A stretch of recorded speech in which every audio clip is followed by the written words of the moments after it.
wanted to build on a couple of points coming from Gopal's session.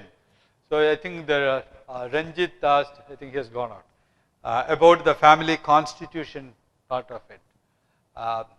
There's a lot of mystery about family constitution, and I keep getting invitations or requests to write family constitution maybe once a fortnight, and to the extent of saying that, can you write it and mail it to us and with the invoice so that we can settle the bill immediately. Okay, family constitution is a document which actually reflects the thoughts, aspirations, and principles that the families believe in. It actually clarifies a lot of thoughts, clarifies a lot of challenges, dilemmas, particularly in relation to, for instance, it could be about ownership, it could be about entitlements, it could be about employment, it could be about remuneration, retirement kind of thing, which essentially means that we are coming to the interface of family and business. Okay, so that's where a lot of clarity needs to be there. I mean, there are very often questions about inheritance, whether you can pass over the shares, ownership to somebody else or not. What are the implications? When can you do that? How do you prevent the shares ownership from going from within the family to outside? Also about who can come and join the business, what are the entitlements, what are the restrictions, okay, and whether the rewards will be the same or not, whether you will have a performance appraisal system or not, and when do you retire, who is going to manage the wealth. There are a lot of areas which are often not discussed within the family. We assume many things, and people assume the way they want to interpret. Okay, and it could be also starting a new venture. I've seen this issue. It's an issue in several families that you want to start a business, and somebody will start the business without having clarity about ownership part of it, without having clarity about where the funds will come. If someone is starting, somebody else can also start. So a constitution actually means the result, the outcome of a process of discussion, process of sharing thoughts and coming to some sort of a consensus. Okay. So it will have policies and also processes. Processes particularly for situations where you do not have a policy. Okay. Sometimes you don't envisage a situation. So far everybody has gone back to the family business, and someone wants to start a completely different, let's say an app, an online business or something, and the question will be who is going to own the shares, whether it would be by the family, whether by the branch, by the individual or not. So there could be situations like that.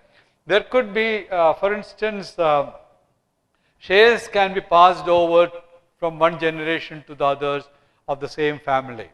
Okay. If someone adopts children, can you pass over the shares to them? There may not be any policy written.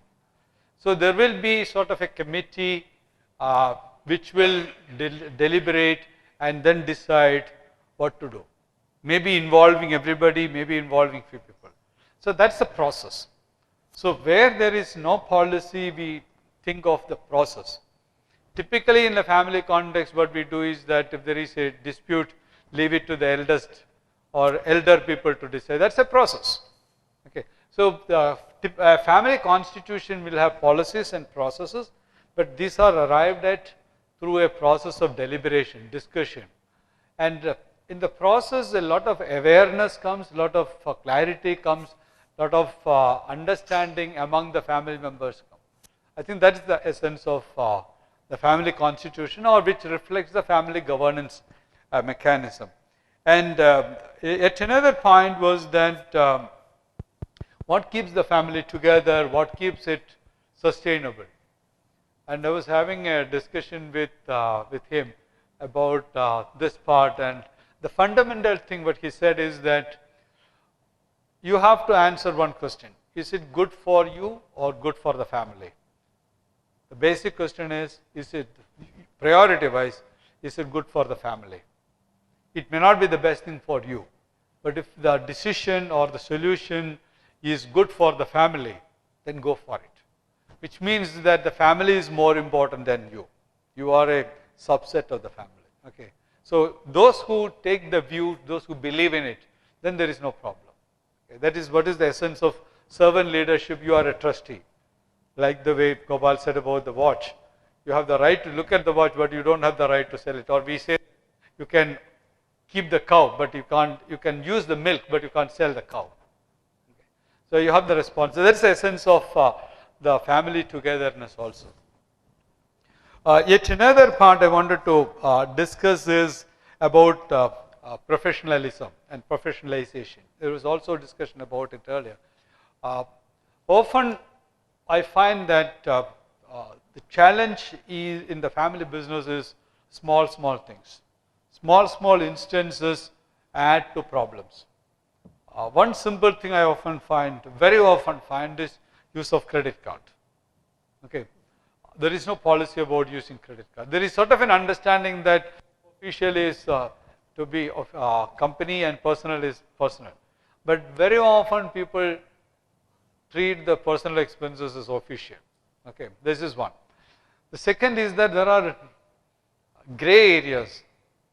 Okay, I go invite my friends for a dinner, and I may have discussion on the business also there. Should I treat it as a business expense? Should I treat it as a personal expense? Okay. Then there are perceptions. Perceptions about, I take friends for business meetings very often, dinners very often. And then you are sitting there, you think that whether that is required or not. Okay. And in one of the families I worked recently, we had this two brothers and a nephew. One of the brothers is highly networking oriented. He is into CII, he is into TIE, he is into local other association. He travels abroad often, and which was not liked by the other brother. There are business benefits, but there are a lot of unwanted travel also. So we had this open discussion about what to do, whether it is good, what are the implications for the business. So finally we agreed that whoever is representing can have 2 institutional organizational membership or positions paid for by the company. And if for the organization's requirements, if you have to travel, you can have 2 international travels. Third, with an exceptional situation. Beyond that, if he wants to do it, it has to be from the personal funds. But this was discussed, debated, but this has been a lingering issue within the family, between the brothers for several years. They never took it up, they never had this discussion. But when we had this discussion, we looked at the pluses, minuses, implication for the family, implication for the individual.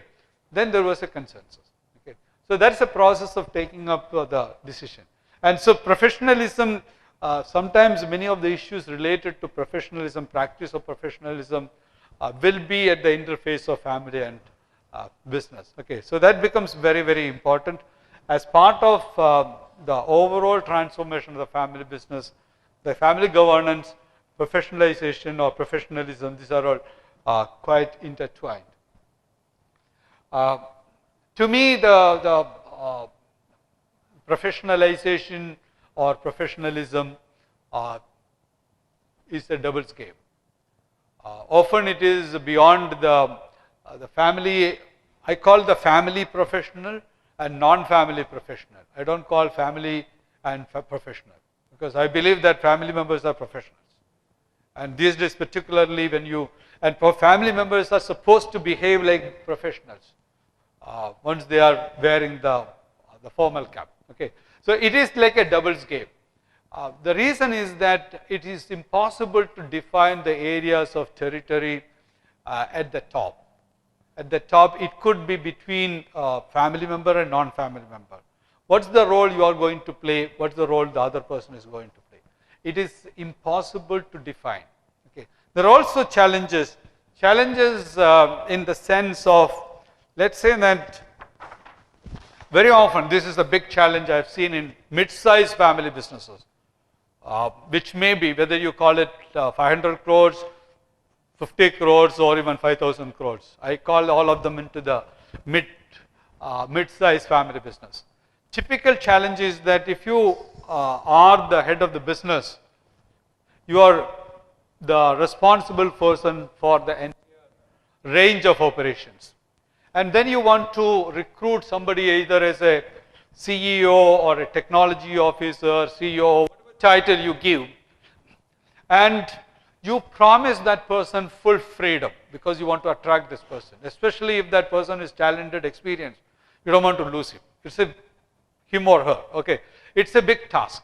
So you want to attract, and that person would ask, how much of freedom I have? Do I have to come and respect you every day? Do I have to come and give you pranam every day? Or no, you don't have to do any of those things. You will have complete freedom. You will have a review meeting once a month or something like that. Okay, so you promise that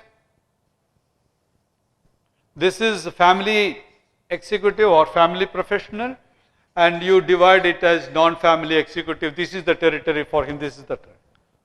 But this full freedom is never explained. Okay, full freedom for me who has been running this show means that you have the freedom to take the decision, but please check with me. Okay, you can take any decision, you can appoint a new dealer, you can have a new vendor identified, but check with me before you finally decide. Okay, so that check with me is very important for me. Whereas so that means that this is what I think I wanted. The boundary is. For the other person who has, let's say, worked for a structured organization like the ICICI or ITC or Levers or any of the good so-called structure system driven organization, he would think that full freedom means here. This is FE, and here, this entire area, the family executive wants to withdraw from operations, he would leave the entire freedom to me. Okay, so that itself creates a problem. And this is never defined. And I've seen this happening with some of the mid-sized companies which go around and recruit people from, I have a case where the 500 crore pharma business that recruited somebody, vice president from Unilever, and he stayed there for 6 months because he thought that the entire thing is his, and the family executive thought that this is up to here. They never had a discussion on it. It was impossible to define that. Okay, he resigned, he left, and they recruited another person. He stayed for 1.5 years. Okay, left. Finally, the family man went back, started running it because they could not attract anybody else, because if you get this offer, you would find out what happened to the other 2 people. Okay, so then it was impossible. There is also another problem in this case, specific case, and several other cases, is that this is the territory given or promised, but in reality, this will be that. I didn't mean this. Please check with me is an additional thing. Okay. Then there is also another thing. My wife calls up and tells me that her cousin's nephew's sister's son runs a small business in somewhere, packaging unit. You require a lot of packaging, so why don't you buy from there? So I resist that initially, but then she insists, why don't you? But I have a promise, I have already committed to that person that I will do something. Okay, that's okay. So I call up this guy and say that I have appointed so and so to supply packaging material. Intrusion. Okay, encroachment into his territory. So there is one is intended, one is actual, and then there is occasional encroachment.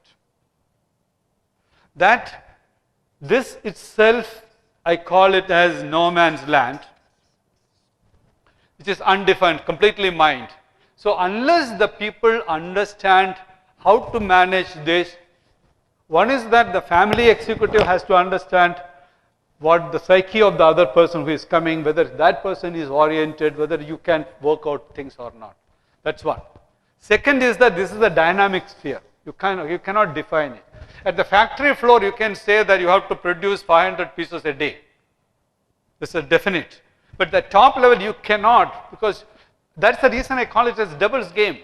Sometimes you may have to move forward and come to the net and take the ball. Sometimes you have to cover the other partner's position. So unless there is a perfect chemistry, it doesn't work out. Okay, so that's the key part. And therefore, professionalization very often doesn't happen. It is not only between family and non-family, it is between senior generation and junior generation, between partners within the organization itself. Unless this part, managing this no man's land, is clarified, it doesn't work. You can have structure, systems, processes, which are all typical definitions of professionalization. If you ask any of the professionals, if you ask any of the chartered accountants, they will say, or consultants, they will say that this is the organizational structure, you have to have this sort of reporting systems and processes. But reporting system is okay. I have a case where the father is a PhD from MIT, he is 80, 75, 80 years old. The son is the CEO. The chairman, when I have his discussion with him, he says that, Ram, much before you were born, I did my PhD in strategy, so I understand strategy and that's what I do. But when I ask the son, he says that my dad comes down 3 levels below and gives instruction directly to the district manager. Okay, and the district manager, whenever it is convenient, he uses my father, and whenever he wants to ask me, he asks me. Okay, in the process, what I'm saying is that this will not work unless that attitude is there on both sides. One.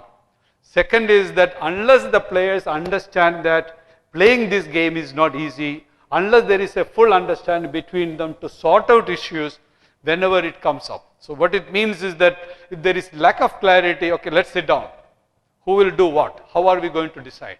Okay, and I found that if that kind of a thing is there, so here for some reason, if he has to, if he is not there, if he comes in, okay, fine. Why did it happen? Can we sit down, discuss, and find out why? What are the reasons? Is it permanently it is going to be? It may be. Or is it isolated case? Okay. So the key point is that if you want to have professionalization in the organization, one is professionalism should be there, and the family person should not wear the owner's hat when he is playing the game. It should be 2 players equal according to the requirements. That's why I took the photo of Leander and Bhupati because they made perfect chemistry. Even a few years back, when they went back to the New York Open after breaking up, they went up to the semis or something like that. I mean, unfortunately, they had this coach issue, but otherwise, the relationship with the chemistry is so perfect, and that's what is required. Okay, so the people who are at the family level, maybe the family, non-family, it may be among the family members, the understanding has to be that we have the business together, we have to cover the whole ground, we have to work out how to address it. And this is a dynamic ground. As the organization is moving from one level to another, if you are moving up, this relationship has to be dynamic. And that is the willingness required. And we take businesses that are good for the business, not for me. It doesn't matter. As I said, what is good for the family is more important. Similarly, what is good for the business is more important. Okay, I think that's the attitude required. So you have to have shared goals, capabilities have to be complemented, no one-upmanship. I think that's fundamental. And have role clarity as much as possible. Team is more important. Flexibility has to be a value. I tell families that unless flexibility is accepted as a value, I don't have a hard position, I'm ready to move around, and what is required is to manage the ambiguity. Okay. And in many families, in your cases, sometimes it is triangular. You have your senior generation, you have a non-family executive, and yourself. And developing this equation among all the 3 is much more challenging. But recognize that there is a challenge, and we will do whatever is required. And similar is this the succession. To me, succession is more like a relay race. Okay. And most often this is not addressed as a relay race. And relay race, some of the fundamental principles of a typical relay you can adopt. I mean, I took this photo of the Beijing Olympics, 4 into 100 meters. US is considered to be the supreme power in 4 into 100 meters over the decades. Okay. Even then they could not manage the handing over of the baton from one runner to the other. So some of the fundamental things in the relay race are parallel to what should be done in the family business context. Homework is very important. Who is going to succeed? Who is going to run this lap? Who is the best reflex person should run the first lap. The fastest accelerator should be the last lap. So depending on the phase of growth of the business, depending on the challenges of the business, the role should be clarified. Who should be there? So that's based on the homework. And timing is very important. And when somebody will detach, that's what Gopal was talking about, his father or grandfather who gave the key at 55 and said that I'm out of it. Okay, so speed of detachment, speed of handing over is important. If the person, that's a problem. Very often you say is that son, you take over, but you continue to hold the baton. Okay, then the son will not be able to move on, or daughter will not be able to move on, and you hold on, and in between you leave it thinking that the other person has held taken care of the baton. So that ambiguity should be avoided. So planning is very important. And exit route, post-retirement, what to do. And I don't use the word retirement. Redefinition of the role is more important.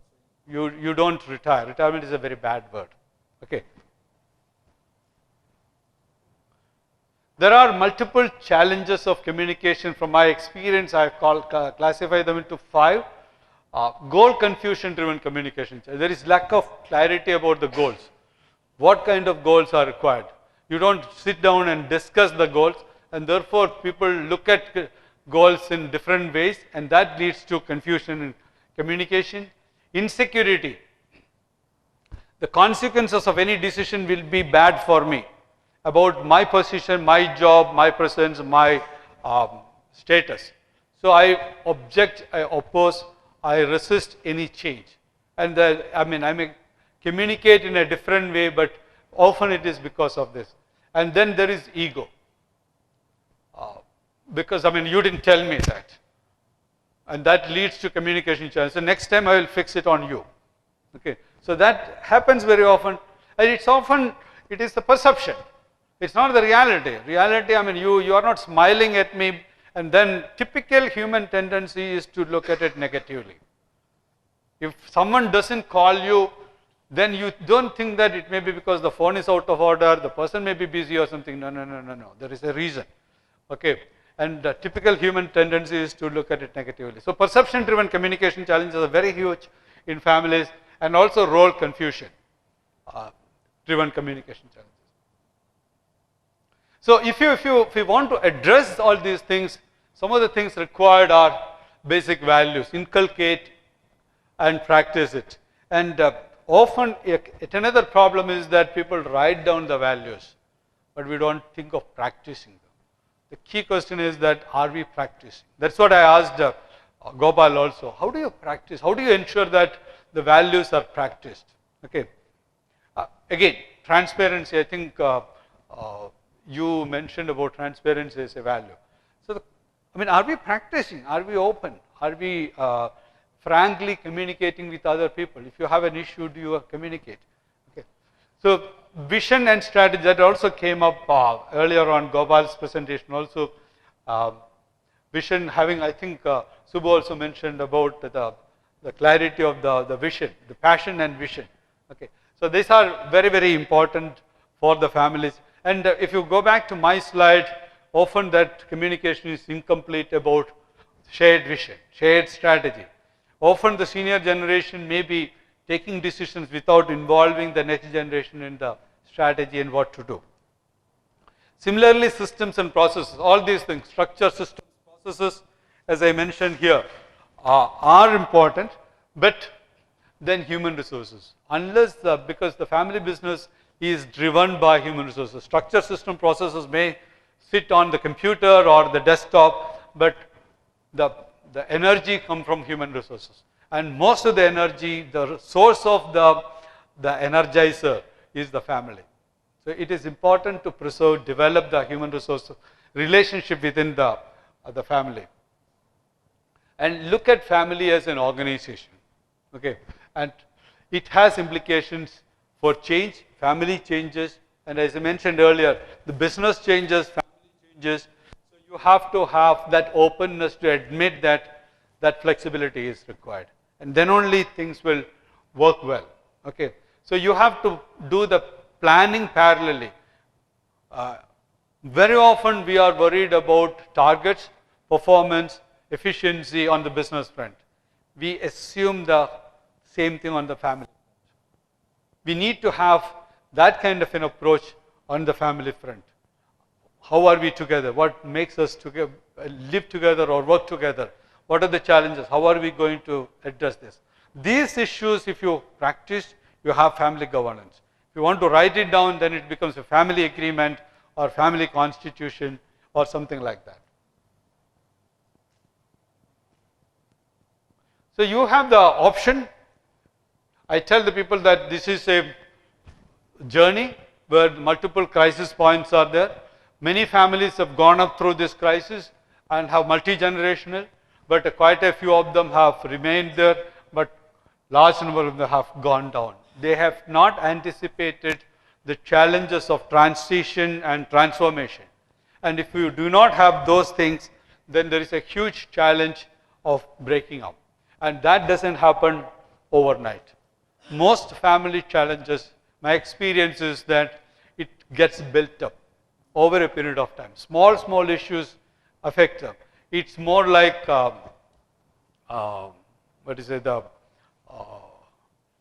slowly the bad elements creep in and then affect the fundamentals, and then the foundation gets affected. Okay. Interest is growing on family business, the evidence that you are all here, and I find that interest across the country is growing. Many people now realize that family businesses are not bad, family businesses are not unprofessional. There is a huge resource basket, and that has to be tapped, and that is possible. And many of the people realize that there are now mechanisms to address the challenges. We have the strengths, there are threats, there are challenges. We can always address some of those things and move forward. Okay, so that's why I say that many people listen, some of them act. And my experience again, and I am emphasizing this now, is that most often you tend to postpone these things because these do not affect your bottom line immediately. Many people come for conferences, listen to lectures and say, oh, wow. And I have this biannual conference at ISB where we get some 350 plus people. And everybody says that I'm going to develop the family governance, professionalization, strategizing, everything. Once they go back, then the immediate question is that the customer is waiting, or the production is affected, or bank is asking for working capital adjustment, all kinds of things. Okay, we will come back to this, we will meet after 2 weeks. And the 2 weeks never happened, okay, until there is a crisis. Somebody is ready to pull the plug, and that will be too late. So my request to you is that start conversation, start a discussion within the family. You may not require a lot of outside help. Unfortunately, there are organizations such as Metis here. There are not many organizations which are with intent of service. Okay, that's very important. I mean, some of them may be more interested in the invoice part of it. Don't look at that. But there are people with capabilities.